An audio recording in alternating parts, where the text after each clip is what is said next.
Un gran y cariñoso saludo en el nombre de nuestro Señor Jesucristo. Ya estamos nuevamente retomando estas cápsulas cristianas y hemos estado hablando sobre la forma de vivir el cristianismo, cómo vivir el Evangelio, cómo ser un verdadero cristiano. Y desde ahí hemos visto también el área práctica, el área pragmática, mirando una de las cartas que nos tiene el Nuevo Testamento, una carta escrita por el hermano de Jesús, Santiago, eh, y hemos mirado muchos aspectos, tanto desde el aspecto teórico, pero como habíamos iniciado con el tema del evangelismo y las misiones, pero ahora ya más enfocado de la práctica.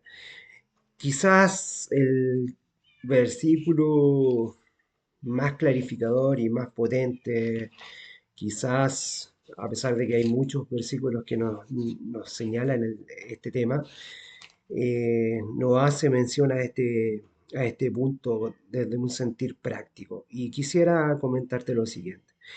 Eh, lo vamos a mirar, queremos que lo podamos enfatizar y queremos mirar en el versículo 18 y desde el 14 en adelante te invito a que leas del 14 al 26 en el capítulo 2 de la carta de Santiago, la epístola de Santiago, del capítulo 14 al 26, haz tu propia lectura, tu propio análisis, tu propia reflexión cristiana.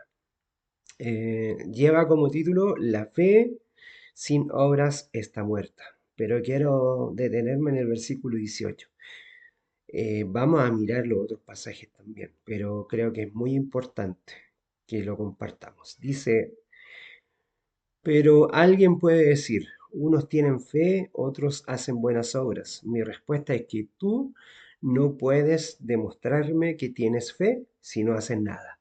En cambio, yo te demuestro mi fe con las buenas obras que hago.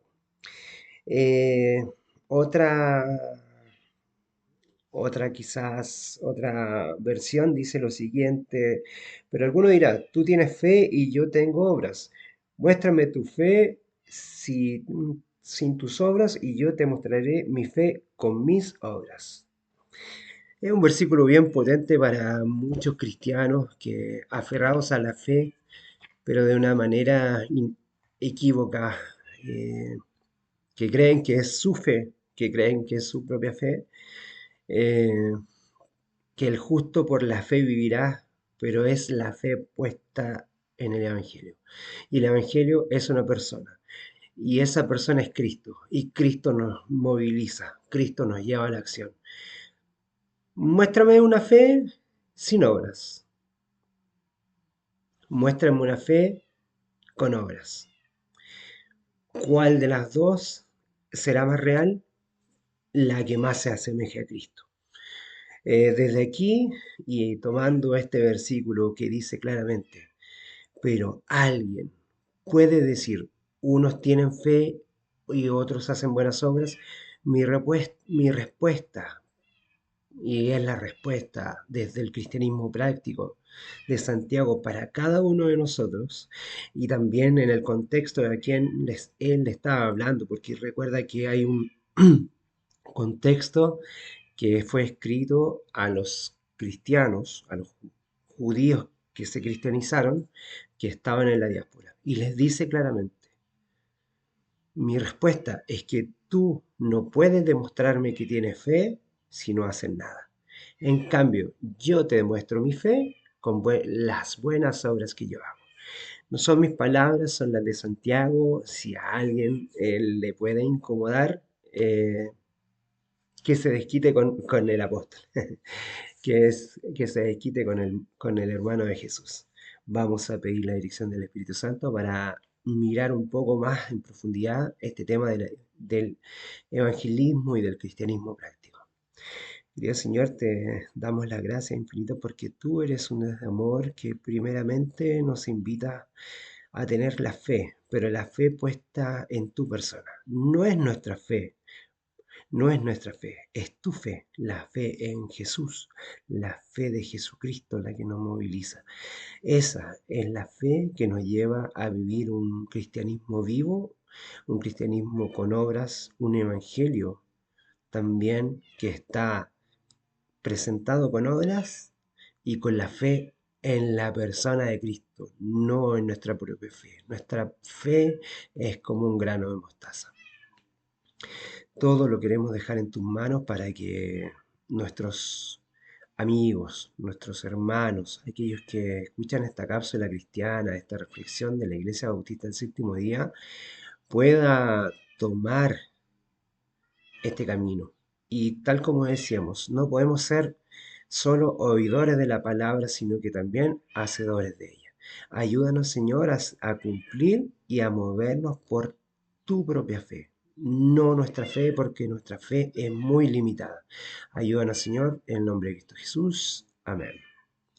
Bueno, en este mensaje y en el mensaje anterior hemos visto principalmente que Santiago alerta a estos lectores sobre el hecho de que los cristianos se convierten en transgresores de la ley por mostrar favoritismo hacia los ricos. Ya lo vimos en el tema de que estaban haciendo acepción de personas. Él lo pone con una ilustración de un hombre rico, un hombre pobre, cómo los llevamos a distintos lugares, cómo tenemos favoritismo. Entonces no está la ley del amor, no está la ley de la libertad, ni está la ley real puesta en ellos, a pesar de que están tratando muchos de ellos de judaizar y llevarlos supuestamente a las verdades y a los mandamientos.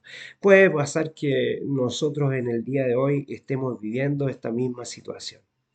En este punto, Santiago regresa al tema que ha estado explorando desde el comienzo de la carta, es decir, la naturaleza de una religión que realmente es viva, eficaz y que salva, que es la persona de Jesús. No hay otra situación.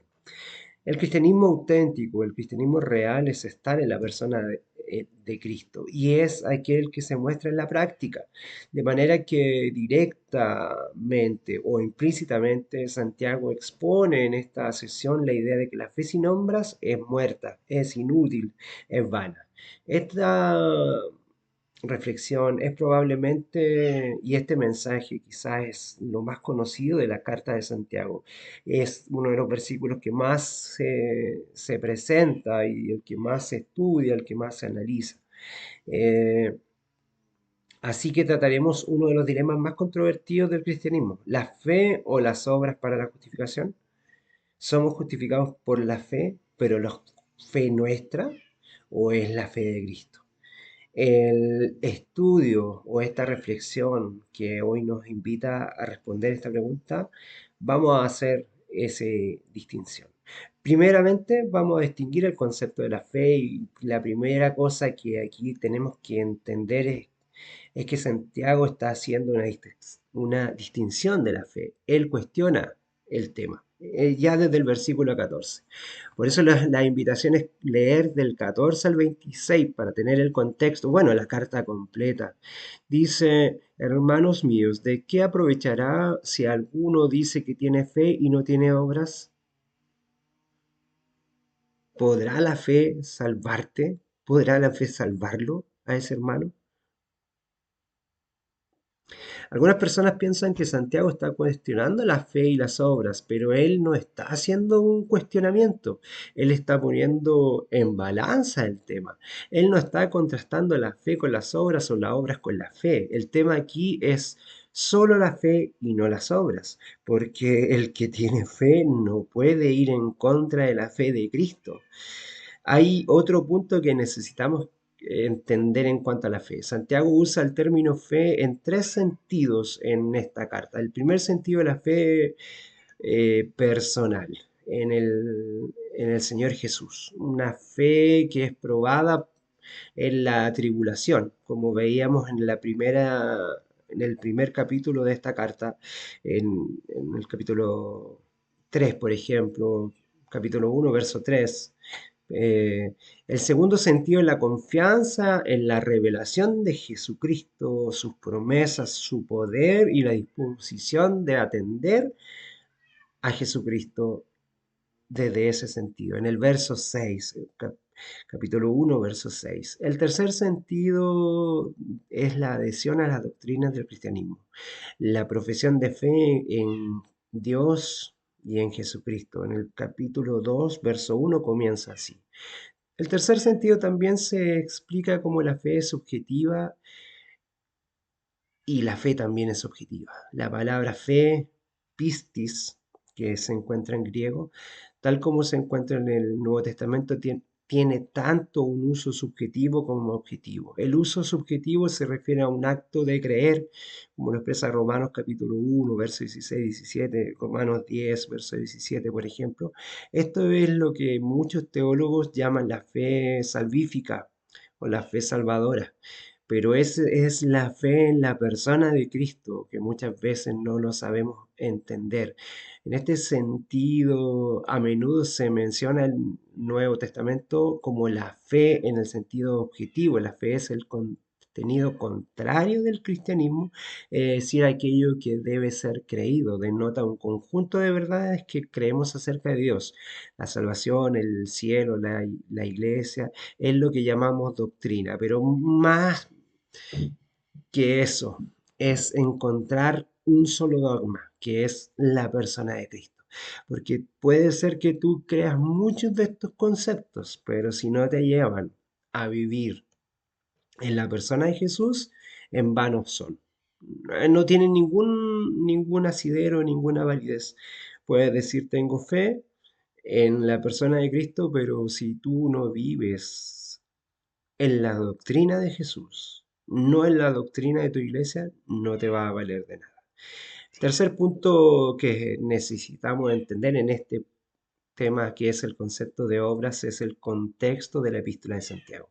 Hay quienes asocian esta palabra con el término obras de la ley, que ocurre tres veces en Romanos, Romanos 3, y Romanos 9, que se explica ahí en el verso 20, en el verso 28 del capítulo 3 de Romanos, en el capítulo 9, el verso 32, y seis veces en Gálatas, por ejemplo, que es el capítulo 2, capítulo 3, capítulo 5, capítulo 10, se expresa las obras de la ley. En todos estos casos, la expresión ocupa una posición central en el contexto y se utiliza con una connotación negativa. Por eso tenemos que tener un cuidado único. Pablo utiliza la expresión las obras de la ley en cinco ocasiones para negar que la justificación se puede obtener a través de la ley. Y eso es algo muy importante. La justificación solo la podemos tener en la persona que es la ley, el autor y consumador de la fe, el autor y consumador de la ley. Yo soy la ley y los profetas, dice Jesucristo. Él también lo utiliza negativamente para referirse a los que estaban bajo la maldición de la ley, lo presenta en Gálatas, cuando hace referencia a los actos de obediencia a la ley de Moisés, pero que son sombra de la persona de Jesús, realizados por los judíos en ese sentido y creyendo que ellos tienen méritos para salvarse por sí mismos. Para Pablo nadie puede ser justificado por las obras de la ley, simplemente porque nadie es capaz de hacer lo que exige la ley. Sin embargo, esto no es un sentido que Santiago tenía en mente cuando se refirió a las obras en esta epístola. Por eso necesitamos aclararlo. La palabra obra es la traducción del término griego ergon o ergón. Y hasta el día de hoy se ocupa mucho ese concepto. ¿Qué significa en el fondo la palabra ergo? Es un acto, una acción, algo que se hace. En Santiago 1.4 se traduce como una obra completa. Este sentido que Santiago usa a menudo en su carta, es decir, denota la práctica de las virtudes cristianas realizadas en fe y obediente a Dios. El término debe entenderse aquí en el capítulo 2 como actos de la misericordia para los necesitados y sobre todo como actos de obediencia a la voluntad de Dios, conforme son ejemplificados por Santiago, por ejemplo, en la vida de Abraham y Rahab. El foco no está en el esfuerzo realizado en el acto, pero en el resultado obtenido. Cuando él hace referencia en este sentido, miremos el verso 21. ¿No fue justificado por las obras Abraham, nuestro padre, cuando ofreció a su hijo Isaac sobre el altar? ¿No ves la fe que actuó justamente con las obras y la fe que se perfeccionó con las obras? Se cumplió la escritura que dice: Abraham creyó a Dios y le fue contado por justicia y le fue llamado amigo de Dios. Mira el verso 25. Asimismo, Rahab la ramera, ¿no fue acaso justificado por obras cuando recibió a los mensajeros y los envió por otro camino? Así como el cuerpo sin espíritu está muerto, también la fe sin obras está muerta. Bueno, acompañé tanto el versículo 21 como el versículo 25 con los que seguían. Tú te puedes dar cuenta. Después de estas consideraciones iniciales, podemos empezar nuestro análisis acerca de la distinción de la fe en el capítulo 2 de la carta de Santiago. En primer lugar, Santiago dice que hay un tipo de fe que es inútil, es vana. Observa el cuestionamiento que él hace. Hermanos míos, ¿de qué le sirve a uno alegar que tiene fe si no tiene obras? ¿Acaso podrá salvarlo esa fe? ¿Será una obra, será la fe de Jesucristo un acto sin obras? Si tú tienes la fe de Jesucristo o la fe en Jesucristo, tu vida no estará movilizada para vivir haciendo obras también. Santiago cuestiona si alguien con una fe que no resulta en obras podrá ser salvo. Muchos dirán en aquel día: Señor, Señor, en ti hicimos muchas proezas también, hicimos grandes obras, echamos fuera demonios, predicamos, hicimos muchas cosas que son actos de obra, y el Señor les dirá: apartados de mí, obradores de maldad. ¿Es la fe en ti o son las obras tuyas las que te salvarán? ¿O serán las obras del Espíritu trabajando en ti y la fe movilizada en tu vida? Con eso tenemos que pensar muy bien. Santiago está midiendo y está cuestionando la calidad del tipo de fe. Por tanto, no se cuestiona la fe en sí, sino la fe específica, y afirma que si esta fe no implica una manifestación concreta en la vida de uno, es evidencia de que esta fe no es genuina, es una fe realmente falsa. Más adelante en el verso 17 dice que la fe, si no tiene obras, es muerta en sí misma. Y una vez más, él dice en estas condiciones: la fe sin obras está muerta, en el verso 26. Eh, la nueva traducción viviente traduce muy bien el sentido de la palabra obras. Observe lo que dice. Amados hermanos, ¿de qué le sirve a uno? ¿De qué le sirve a uno decir que tiene fe si no lo muestra con sus actos, con sus acciones? ¿Puede esa clase de fe salvar a alguien? Para que Santiago, para él, una profesión de fe que está cuestionada, una profesión de fe cristiana que no esté acompañada de obras verdaderas y no atestiguen su autenticidad, no tiene provecho alguno.